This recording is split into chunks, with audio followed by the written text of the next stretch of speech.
You have heard it said, perhaps many times, perhaps in many forms, that the universe is listening. That if you align yourself correctly, if you send out the right signal, if you ask in the right way, the universe will respond. Tonight I want to tell you something that will either confirm everything you have sensed about this, or overturn everything you have been taught about it, depending on what you have been taught.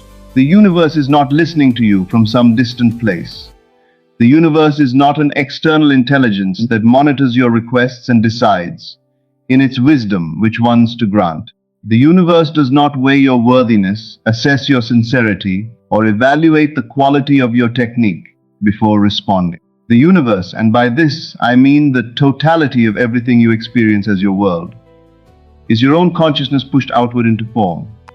It is your imagination externalized. It is the sum of your assumptions made visible, made solid, made into the circumstances and relationships and conditions that constitute your daily life.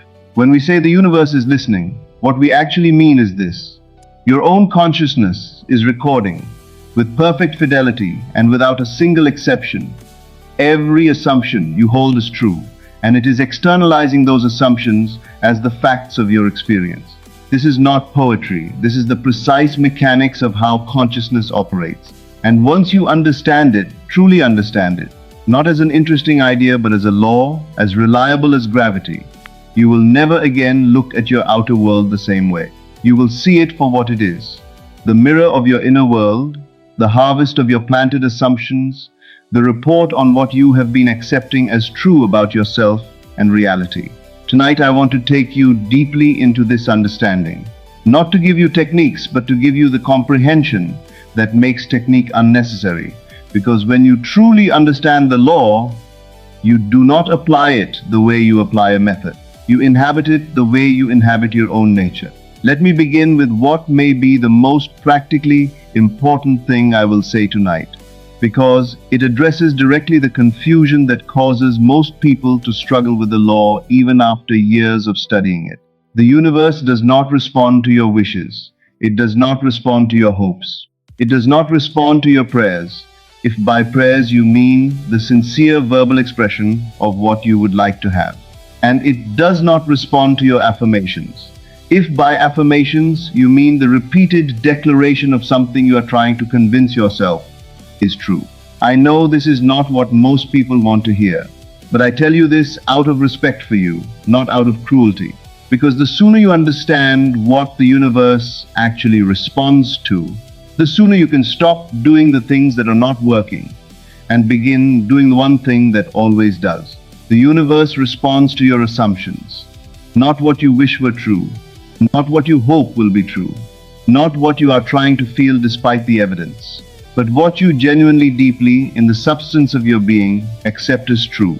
And here is the critical distinction, the one that separates those who work with the law successfully from those who work with it endlessly without result. An assumption is not a thought. An assumption is not a statement. An assumption is not a visualization or an affirmation or a meditation. An assumption is a felt conviction, something so thoroughly accepted that it operates below the level of conscious intention, shaping your perception and your response to every moment of your life without you having to think about it. Consider the things you truly assume. You assume you are the age you are. You assume your name belongs to you. You assume that certain people in your life are real, that your history is what it is, that the floor beneath your feet will hold your weight. You do not affirm these things. You do not visualize them. You simply proceed through your life as though they are incontrovertibly true, because to you they are. They are the background of your experience, so settled and so taken for granted that they never rise to the level of conscious thought at all. This is the quality of assumption the law responds to, not the consciously constructed positive thought, not the deliberately generated optimistic feeling, the background conviction, the thing so deeply accepted that you do not need to remind yourself of it. And when you understand this, you understand immediately why most manifestation attempts fail. They are operating at the level of conscious intention, the surface of the mind, while the assumptions that actually govern experiences are sitting undisturbed at the deeper level, quietly and faithfully directing the universe to continue producing what they have always produced. You cannot change your world by changing your surface thoughts while leaving your deep assumptions intact. The universe is not listening to the surface. It is listening, if we want to use that word, to the depths. I want to say something now that I want you to receive without defensiveness, because it is one of the most liberating truths I know, even though it initially feels like an accusation. Everything in your life right now is the perfect, accurate, faithful expression of your past assumptions. Not some of it, not the bads, but not the good parts. Not the circumstances, but not the relationships, all of it. Every condition, every limitation, every difficulty, and equally every gift, every grace, everything that is working beautifully is the precise outpicturing of what you have, at some level of your consciousness, accepted as true. The universe has not failed you. It has not misunderstood you. It has not been unfair or arbitrary or slow. It has been doing, with absolute perfection, exactly what it always does, externalizing whatever is held as true in consciousness. If you are experiencing financial difficulty, it is because at some level, not always the conscious level, not always the level you can easily see or examine, you have been assuming the truth of lack. Perhaps you were taught it. Perhaps you observed it modeled by the people who raised you. Perhaps a sequence of experiences led you to conclude that money is scarce, or that you are not the kind of person for whom abundance flows naturally, or that the world is structured in a way that makes prosperity difficult for someone like you.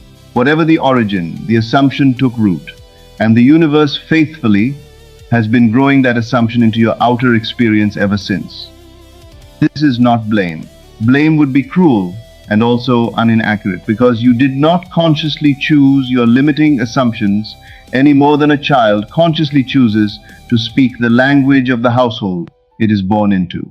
Assumptions are absorbed, inherited, constructed from experience, conditioned by the consciousness of those around us. Most of the ones that govern our lives were established before we had the self-awareness to examine them. But here is the liberating truth, the one that transforms this understanding from a source of despair into a source of extraordinary power. The assumptions that created your current conditions are not facts. They are not truth. They are not you. They are states of consciousness that you stepped into and that you can step out of the moment you understand that stepping out is possible. The universe does not care how long you have been in the current state. It does not factor your history into its response. It does not say, you have assumed poverty for 40 years, and therefore you must continue to experience it for 40 more. The law has no memory of the past in that sense. It responds only to the present assumption. The moment you genuinely, not hopefully, not wishfully, but genuinely, occupy a new state of consciousness, the universe begins immediately and without exception to rearrange itself to match it. This is the freedom the law offers. Not the freedom from consequence, but the freedom to change the inner cause and thereby change the outer effect at any moment you choose. I have used the word state several times tonight, and I want to define it precisely because it is the central concept in everything I am teaching and the most commonly misunderstood. A state is not a mood. A mood is temporary, triggered by circumstances, passing with time and circumstance. A mood of happiness or sadness, anxiety comes and goes with the weather of daily life. A state is deeper than mood. A state is the sum total of your assumptions about yourself and about reality. The complete mental and emotional dwelling place from which you perceive and interact with everything you experience. It is, to use the image I find most precise, your inner home. Just as your physical home determines what you see when you look out its windows. The particular view, the particular neighborhood, the particular slice of the world. Your state of consciousness determines what you encounter in your experience of life. You do not create your outer world by thinking about it. You create it by living from a particular state. And the universe does not respond to your occasional visits to better states. It responds to your permanent residence. This is the distinction that most people miss, and it is the one that explains why the same techniques produces such different results in different people. Two people can practice the same visualization for the same amount of time with the same conscious intention, and one manifests their desire quickly and the other not at all. The difference is not the technique. The difference is the state from which each person is practicing. The one who is visiting the state of having does so as a tourist, spending a few minutes there through imagination or affirmation, then returning to the familiar home of the old state, where the old assumptions operate undisturbed. The technique becomes a daily excursion to a better neighborhood, after which the person returns each evening to where they actually live. The one who moves into the new state has packed up and relocated in consciousness. They have established residency. The new state is not where they go when they practice, it is where they are. And from there, the technique is not an effort to reach something. It is the natural expression of where they already stand. This is what scripture means by the instruction to put off the old man and put on the new. Not the change of a thought, but the change of a dwelling place. Not the adjustment of a mood, but the relocation of the self. So how does one move into a new state? Through one thing, and one thing only. The sustained felt assumption of what it would be like to be the person already living in the desired conditions. Not the excitement of receiving something new. Excitement implies novelty, and novelty implies you did not previously have it. But the naturalness of inhabiting something that is simply and ordinarily yours. Think of the things you already have, not the things you are striving for, but the things that are so fully yours that you never think about them. Your name, your native language, the faces of the people you love. You do not feel excited about these things. You do not affirm them. You simply carry them naturally and without effort as part of who you are. This naturalness, this taken for granted quality, is the feeling the law responds to. Not the peak emotional experience of receiving what you desire, but the ordinary, unremarkable, completely settled sense of one for whom this is simply true. Find that feeling for your desire. Live from it. Let it become your natural resting state, rather than a destination you visit.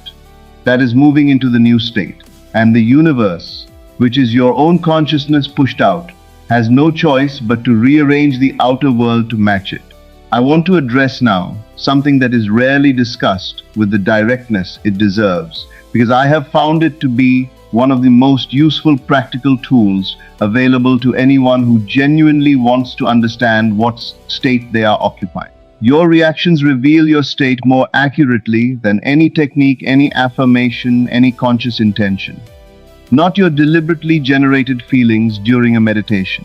Not your confident declarations before a mirror. Your automatic, spontaneous, unconsidered reactions to the events of ordinary life. These are the clearest possible window into the assumptions that are actually governing your experience. Here is how to use this. Ask yourself, when unexpected financial difficulty arises, not when you are sitting in quiet meditation, but in the moment the news arrives, what is your automatic inner response? Is it the response of someone who fundamentally assumes abundance, who encounters the difficulty as a temporary anomaly in an otherwise reliable flow? Or is it the response of someone who fundamentally assumes lack, who encounters the difficulty as confirmation of what they already feared? When you see another person experiencing the success you desire, what is your automatic inner response? Is it the warm, untroubled recognition of one who knows their own good, is assured, and is genuinely glad to see it expressed through another?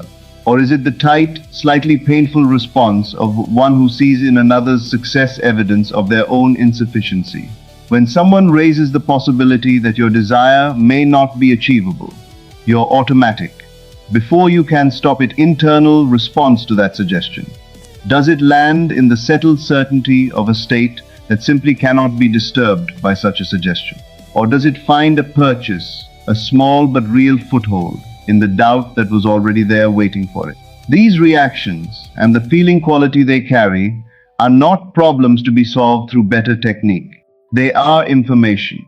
They are the universe telling you, with perfect accuracy, exactly which state you are actually residing in. as distinct from which state you think you are in or intend to be in. And here is the important thing. You cannot change your reactions by trying to change your reactions. Trying to force a different reaction is like trying to change the view from your window by rearranging the view rather than moving to a different house. The reaction is the product of the state. Change the state and the reaction changes automatically, naturally, without any effort at all, because the new state simply does not produce the old reaction. When you move fully into the state of abundance, not as a performance, but as a genuine relocation of your inner home, news of financial difficulty does not produce the old fear.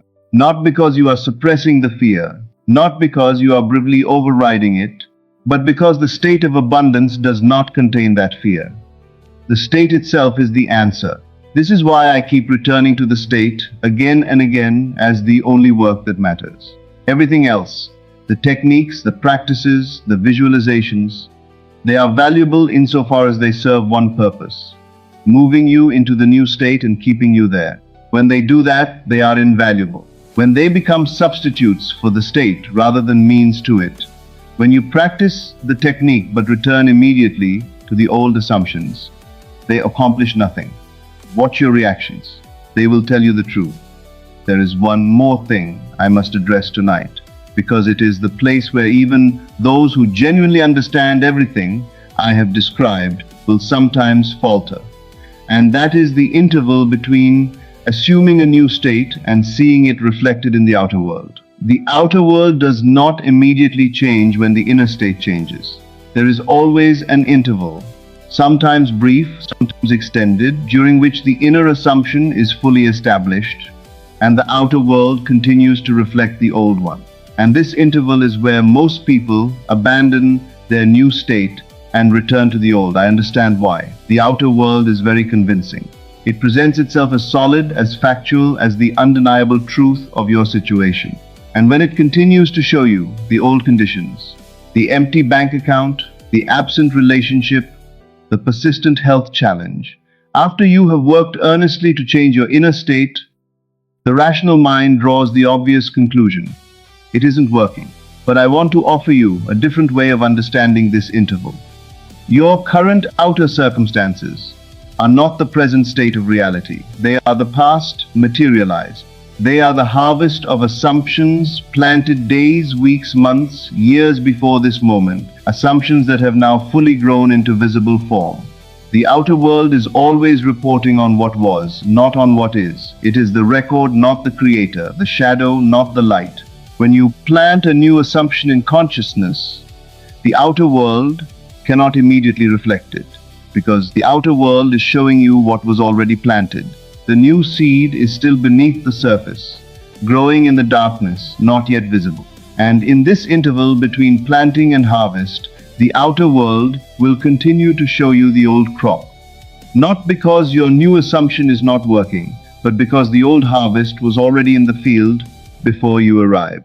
Furthermore, and this is important, the outer world will sometimes seem to intensify its contradiction of your new assumption just before the new manifests. Old conditions appear to worsen. Old circumstances seem to press more heavily. Old evidence seems to accumulate with renewed insistence. And this is not the universe telling you that you have failed. This is the old structure breaking up to make way for the new. The soil cracks before the seed breaks through. The old walls must come down before the new building can rise in their place. Persisting through this contradiction is not stubbornness. It is the natural behavior of one who understands the law. When you understand that the outer world is the past, made visible, you are not disturbed by it, any more than you would be disturbed by your shadow on the wall. You might observe it. You might note what it is telling you about where you have been, but you do not take it as evidence of where you must remain. Maintain the new state, not with clenched effort, not with the white-knuckle determination of one who is fighting the outer world, but with the settled ease of one who knows what they know and does not require the outer world's confirmation to keep knowing it. The outer world will catch up. It always does. It has no choice. For the law is precise and the law is unwavering, and the law says that outer must eventually and inevitably conform to inner. Let me speak briefly about what life looks like for one who has genuinely understood and integrated what I have taught tonight. Because I want you to leave here with not just a principle but an image of what becomes possible. The person who truly understands that their consciousness is the universe does not spend their days anxiously watching for signs of manifestation. They do not practice techniques with the desperation of one trying to make an unwilling thing happen. They do not speak constantly about their desires or analyze every circumstance for evidence that the law is or is not working. They live. They go about the ordinary business of their days, their work, their relationships, their pleasures, and their challenges, from inside a state that already includes the fulfillment of what they desire, not performing that state, not trying to maintain it through effort. Simply residing in it, the way you reside in your physical home, without having to consciously remind yourself that you live there. Their inner conversations, the automatic continuous background commentary of the mind on itself and the world, are aligned with the new state. Not because they are monitoring and correcting every thought, but because the state they inhabit simply produces different conversations than the old one did. The reaction to difficulty is different. The response to opportunity is different. The felt sense of self, of who they are in relation to the world, is different. And the world faithfully produces different conditions to match. This is not a life of mystical detachment from ordinary reality. It is an intensely practical, engaged, fully human life, lived from a different inner address. And the outer world, which is nothing other than that inner address made visible, reflects the change with a completeness and a grace that would seem miraculous to anyone who did not understand the law. But to the one who does understand, it is simply the law doing what the law does. Let me leave you with this. You did not come here tonight to learn something theoretical. You came because some part of you already knows that your inner world and your outer world are not separate, that the conditions of your life are not happening to you but from you, and that if this is true, then the power to change them lies exactly where it has always been. Not in the outer world, not in circumstances, or other people, or fortune, but in the consciousness that is reading these words right now. The universe is always listening. It cannot help but listen, because it is your consciousness made visible, and it responds not to your wishes but to your convictions, not to prayer but to your assumptions, not to what you want to be true, but to what you have accepted as true in the depths of your being. Change your assumptions and you change your world. Not gradually, not partially, not with exceptions for cases that seem too difficult. Completely, inevitably, by law. Every possible state already exists. The state of abundance, the state of health, the state of love, the state of fulfillment, these are not things you must create. They are states you must occupy. And the only thing standing between the state you are in and the state you desire is the assumption you have not yet made. Make it tonight, not tomorrow, not when conditions improve. Now, in the privacy of your own consciousness, assume the feeling of the wish fulfilled. Let it settle. Let it become your natural resting place. Let the universe, which is your own wonderful imagination, waiting faithfully to reflect whatever you accept as true, let it do what it has always done and will always do, without a single exception. This is the law. It does not play favorites. It does not reward the deserving or punish the unworthy. It please reflects. It always reflects. It can only reflect what it will reflect from this moment forward. That is entirely and only yours to decide.